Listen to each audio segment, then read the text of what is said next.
If you've been following my new kitchen garden series, then you may recognize that this bed is looking a little bit empty. And that's because I just finished harvesting my broccoli. A common question I get asked this time of year is then what can I plant after broccoli? After all, we're still in the beginning of the season. The short answer is that you can plant so many things after you're done harvesting your spring broccoli. And today I'll share with you what I'm planting after broccoli in this bed this year, along with other options that might work well for you and your garden. First things first, if you're new, you may wonder why this is even a question. The reason is broccoli is a cool season crop, and as such, it will be one of the first crops that you plant in the spring.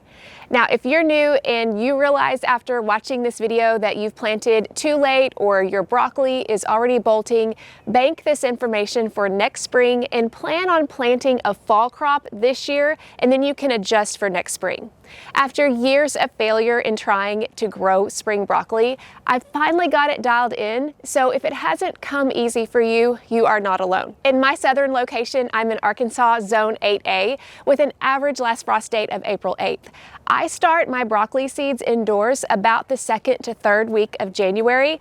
I pot them up once or twice and then plant them out into the garden in early March or late February, just depending on when we get a nice long mild break in the weather. This year I planted in late February.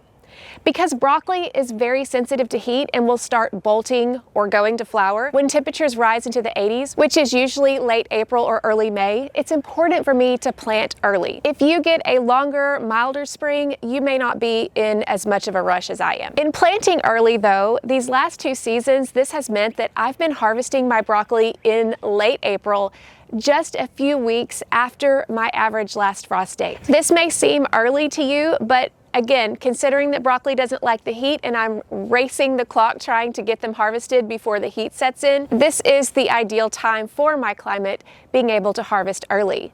This year, I couldn't have been more pleased with my broccoli harvest. But because we had a more dry than usual March, I had to rely on my Garden in Minutes garden grids more than I usually do this time of year. I consistently see better results in my harvest on the beds that I use the Garden in Minutes garden grids on. I never realized how important consistent irrigation is to a harvest. When I first started gardening, I never imagined getting a broccoli harvest this early. After all, this is the time of year that so many people are just starting to think about planting. But do you know what harvesting broccoli early in the season makes possible?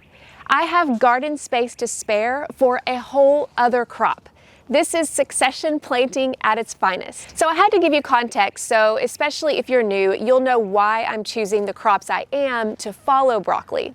Essentially, I want to choose warm or hot weather loving crops. So let's take a look at the crops that can be planted after broccoli. What you choose to plant will depend on your climate and on your location, so make sure to listen to some of the climate cues I'm going to share with you as I share this list of 11 crops. The crops that I love planting after broccoli are the ones that are the heat loving crops. They prefer nights in the 60s, days in the 80s or above, and more importantly, they like a soil temperature of 70 degrees plus. Some of these crops are okra, sweet potatoes, peppers, eggplant, and black-eyed peas. Now let's take each of those one by one just to give you an idea of whether these would be options in your garden. Okra is a plant that loves the heat. That's why it's an ideal crop to follow broccoli. You can see that here in my bed, that's what I have chosen to plant after broccoli this year is okra. One reason okra is ideal is that by the time broccoli doesn't like the weather in the 80s, this is when okra is just starting to enjoy the weather. So it's a perfect combination. Soil temperature is usually 70 degrees plus easily, and it really doesn't start to thrive until the heat arrives. That makes okra a perfect succession plant to broccoli. Sweet potatoes are also an option, and they are what I chose to plant after broccoli in my green stock. But I would caution you, it really does depend on your climate whether sweet potatoes would be the right fit for you. Sweet potatoes, like okra, they love the heat, but they need a long season. Whereas okra will start to harvest in just a couple of months, sweet potatoes a lot of times take 3 to 4 months to fully mature for a harvest. So you need to make sure that you have adequate amount of time before your first frost in the fall if you want to put sweet potatoes in.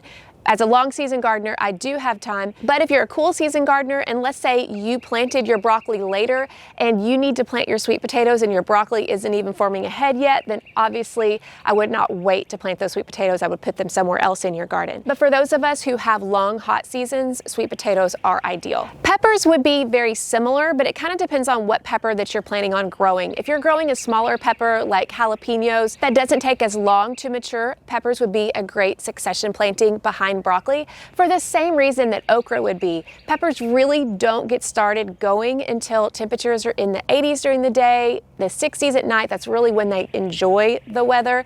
And again, that's about the time that broccoli doesn't enjoy the weather. For bell peppers, they would be ideal for me in my climate because I have a long season, but they do take a little bit longer to mature, especially if you're wanting the final color to be red or yellow or something like that. So they may not be perfect for you if you have a more short season climate, but for those of us in the long season, plenty of time for that. Eggplant is another hot season crop. It loves the heat. It doesn't like being planted too early, so eggplant's an ideal follow-up. And black-eyed peas. Many southern gardeners in particular enjoy planting black-eyed peas later in the season because they're less likely to have issues with the heat. They thrive. If you get them started off well, they're pretty pest resilient. Even if they get eaten up quite a bit, they can still produce a pretty good harvest. But black-eyed peas as a warm weather loving crop, they would also be ideal to follow up broccoli. The second set of plants that you could plant in your garden, and this would apply to you even if you don't have a long summer season, would be warm weather crops with fast days to maturity.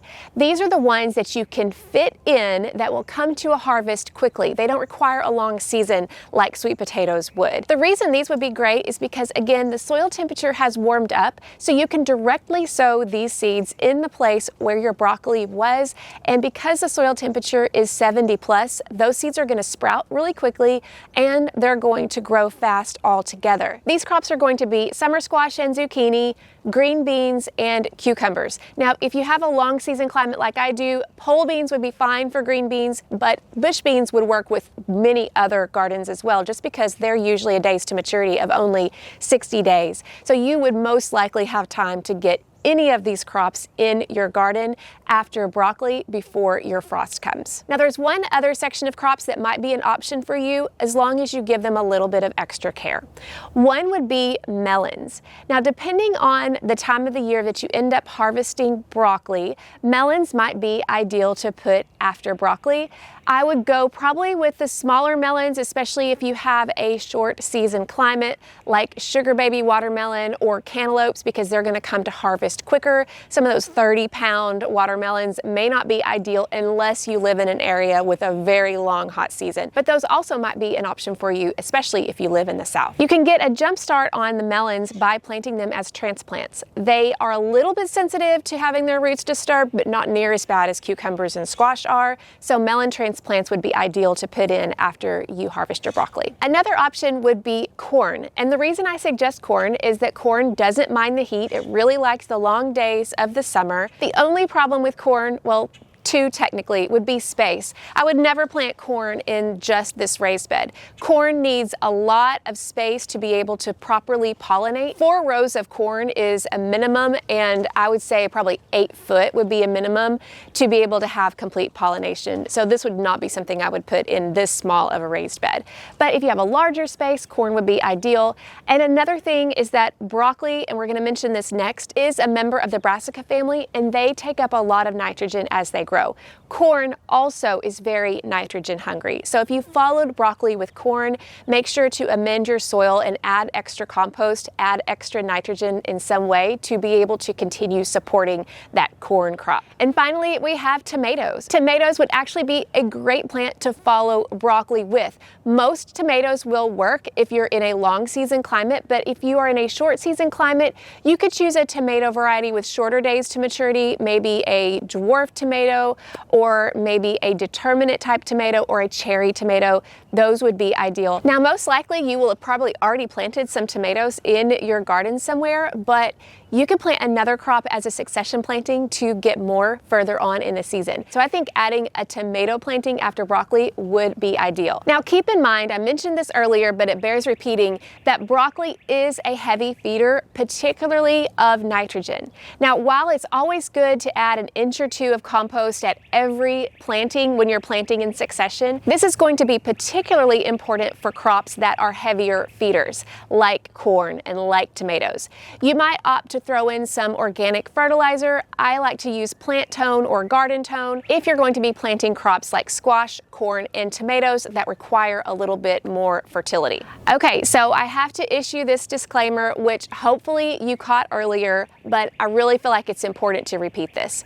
These succession planting crops to follow broccoli work in my climate because of the way that my seasons progress. Your climate may be different. So for those of you who are veterans in different climates, will you help others out who might grow in a different climate than me, and post in the comments when you harvest spring broccoli and what you have found that you can plant after broccoli? Be sure to list your relative location and your zone. This will help others, especially as they're beginning to learn their seasons, get some ideas of what might work for them.